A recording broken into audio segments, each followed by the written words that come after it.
On se retrouve dans cet exemple où on doit démontrer que BC et AD sont parallèles.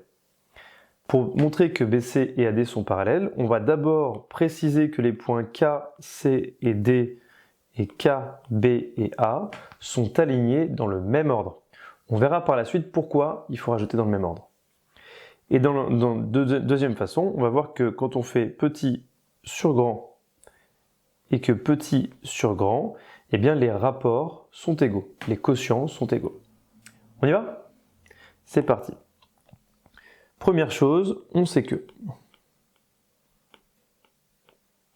comme on a dit, K, C et D et KBA sont alignés dans le même ordre.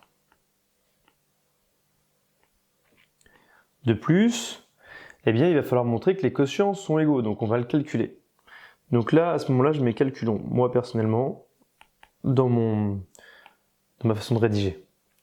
Donc là, je vais calculer soit petit sur grand, soit grand sur petit, peu importe, vous choisissez petit sur grand ou grand sur petit, mais vous y tenez de la même façon.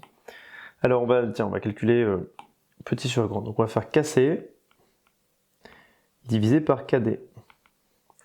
Et de l'autre côté, on va calculer KB divisé par AK.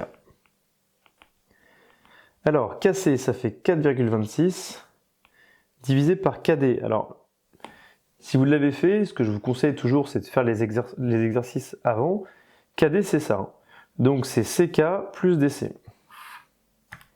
Donc, c'est 4,26 plus 2,84, c'est-à-dire 7,1. Et de l'autre côté, KB, ça vaut 3. Et AK, ça vaut 5. Donc KC sur KD et KB sur AK égale 4,26 divisé par 7,1 qui font 3 cinquièmes, c'est magique. Donc on va dire que ça fait 0,6 et là c'est égal à 0,6. De fait, là on a non seulement ici les points qui sont alignés dans le même ordre, et ensuite, on a les quotients qui sont égaux. Donc, on va pouvoir citer la réciproque du théorème de Thalès et dire que les droites sont alignées. Donc, KC sur KD est égal à KB sur AK. Et d'après la réciproque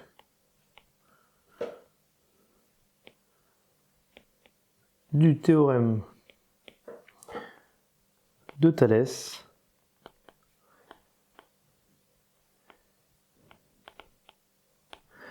les droites BC et AD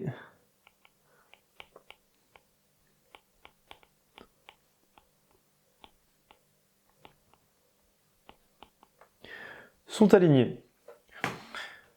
Pas grand chose à retenir, si ce n'est qu'il y a deux hypothèses, et donc on vient de faire l'exemple. A tout de suite dans la prochaine vidéo.